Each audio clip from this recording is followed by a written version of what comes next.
Afternoon. The first priority of this government, of any government, is the security and safety of the British people, to defend the national interest, particularly in these volatile times. That's why last week I announced the biggest sustained increase in defence spending since the Cold War. That's also why I met President Trump last week, to strengthen our relationship with America, and indispensable partners in defence and security.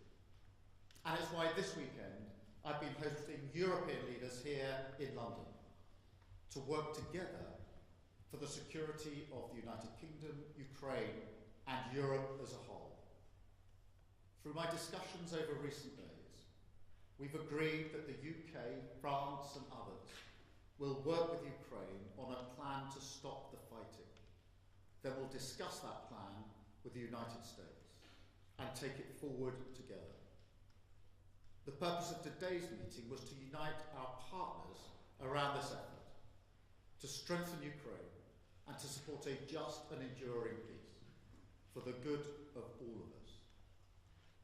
Our starting point must be to put Ukraine in the strongest possible position now, so that they can negotiate from a position of strength, and we are doubling down in our support.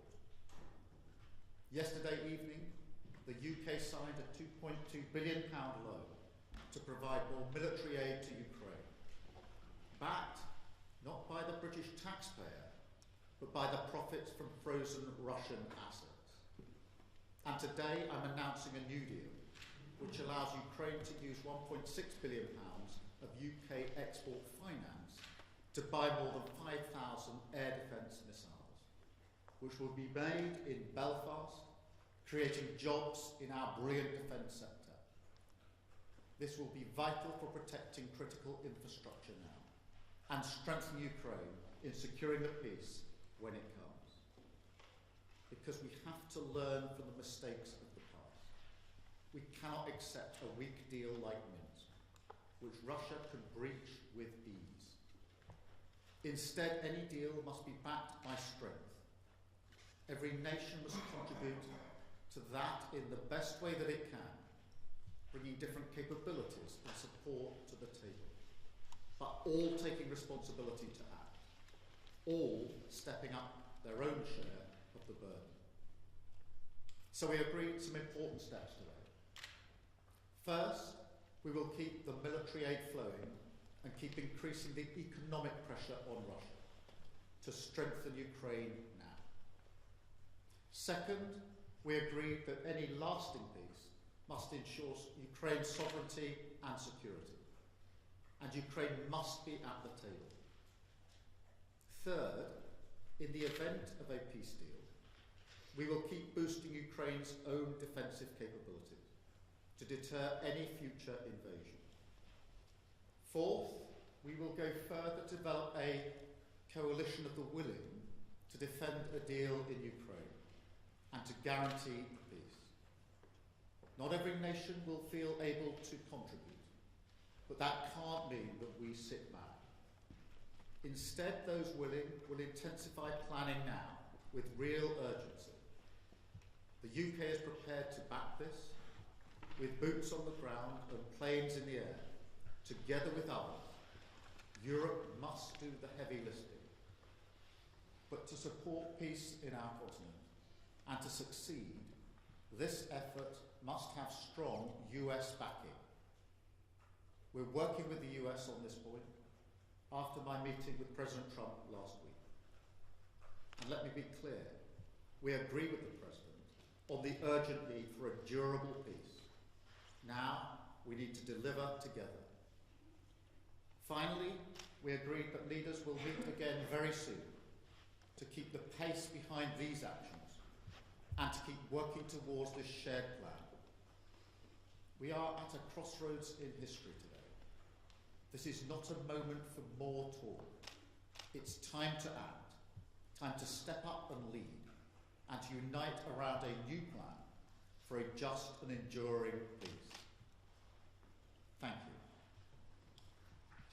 I will now take a number of questions, starting I think, with you, Beth, at Sky. Thank you, Prime Minister. Watching President Trump berate a wartime president and defender of European freedom in the Oval Office said to many people what you've already said in a way, that everything has changed. Given that the US has become an unreliable ally, did you as European leaders discuss the prospect of actually going it alone, and actually what the reality of a US pulling out of this, all of this would mean? Do you think you really do need the US? And if you do you think the coalition of the willing will be enough to bring President Trump back around? Thank you. Well, first in relation to last Friday, nobody wanted to see what happened last Friday, but I do not accept that the US is an unreliable ally. The US has been a reliable ally to the UK for many, many decades and continues to be. There are no two countries as closely aligned as our two countries, and our defence, our security and intelligence is intertwined in a way no two other countries are. So it's an important and reliable ally for us. The discussions we've had today, particularly the coalition of the willing, is on the basis that this is a plan that we will work with the US and that it will have US backing. So that is the purpose of the plan, and that is why I spoke to President Trump last night before we developed the work on this plan. Thank you. I've got Robert from ITV. Hi, Robert Besson, ITV. I want to sort of put to you what will be on the minds of millions of British people. With your commitment in the event of a peace deal to deploy British soldiers to Ukraine, is there now a more real prospect of Britain being at war with Russia? Can you rule that out? The whole point of a guarantee for any deal, or if there is a deal, is to preserve the peace. And if you want to preserve the peace, you have to be prepared to defend the peace. So the reason I've been forward-leaning on this is because I want to avoid conflict, because I do not want conflict in Ukraine, in Europe, and certainly not in the United Kingdom. I want stability in the United Kingdom. The way to ensure that stability is to ensure that we are able to defend a deal in Ukraine, because the one thing our history tells us is that if there is conflict in Europe, it will wash up on our shores. And already in the last 3 years, what's happened in Ukraine has had a massive impact on many working people back here in the United Kingdom, because their bills have gone up, their energy bills have gone up. There's been an instability in our economy caused by that conflict. So we are not unaffected by it.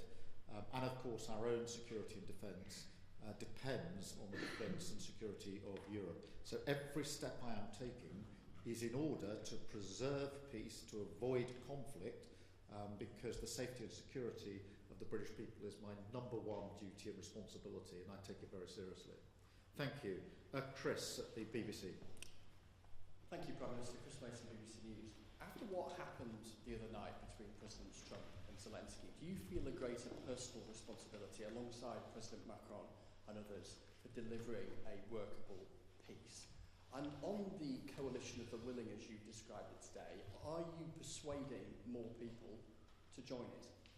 Thank you. On the question of responsibility, I do think the United Kingdom should step up and lead. We have done that historically as a nation, and we need to do it again. And that is why we're moving forward on this.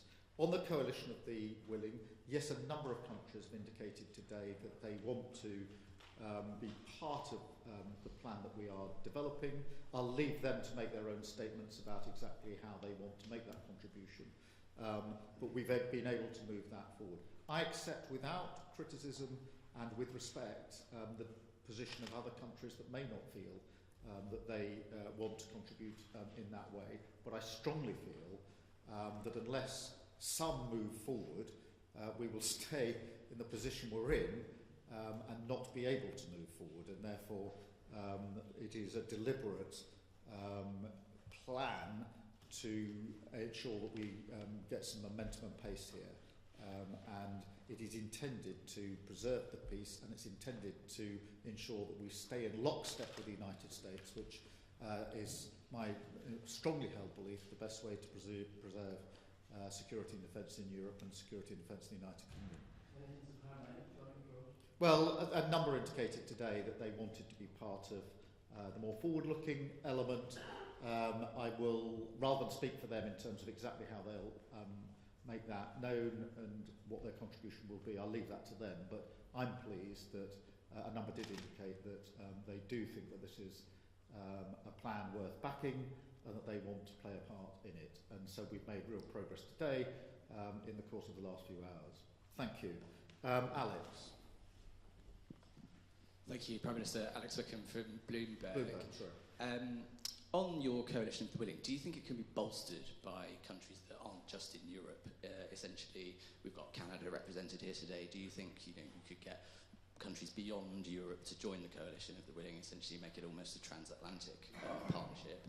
And also, in terms of your plan to present back to Donald Trump, how soon do you need to get that done? Is that something that really needs to happen very quickly in days? On the countries beyond Europe, obviously we had Canada here, who've traditionally taken a forward-leaning role.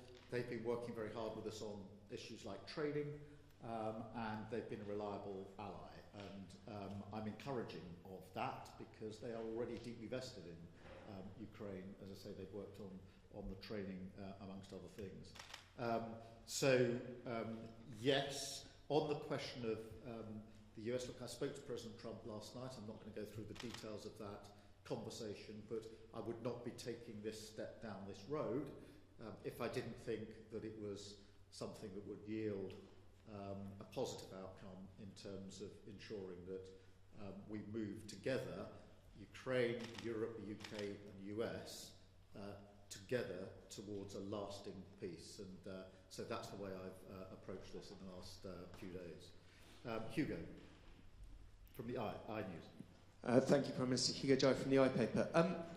Obviously, the other party that would need to sign up to any future peace deal is Russia. President Trump has said he wants to talk to Russia. You're coming up with a peace deal without Russia's involvement. What makes you think that Russia can be persuaded to sign up to this deal that's been agreed by its enemies? Well, in the end, a deal will have to involve Russia. Of course it will.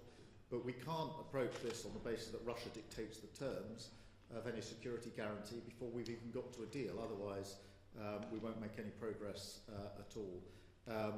It is, for a deal to be done, but if a deal is done, it has to be a deal that is then defended.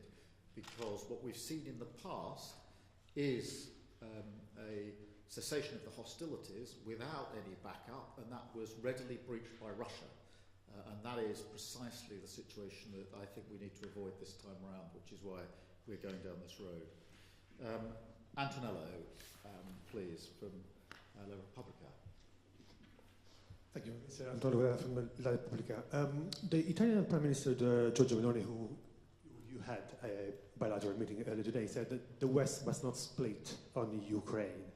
How can you try to convince Meloni and other European leaders that your plan and your coalition of the willing, is the right thing, and to persuade them to join? And do you fear that the West might split on this? Thank you. Well, first I had a very good bilateral meeting with Georgia this morning. We had the first bilateral brunch, I think, in the history of British-Italian relations. So that was a first. We get on personally very well, and she's very clear. I don't want to speak for her, but I think her position is well known, that Europe and the US have to stand together, and that bond must always be strong. So there's a huge amount of common ground between the way I see this and the way Georgia sees this, particularly the view that it is important for the security and defence of Italy, of Europe and the United Kingdom that we work, as we've always worked, closely aligned with the United States. Thank you all very much indeed. Thank you.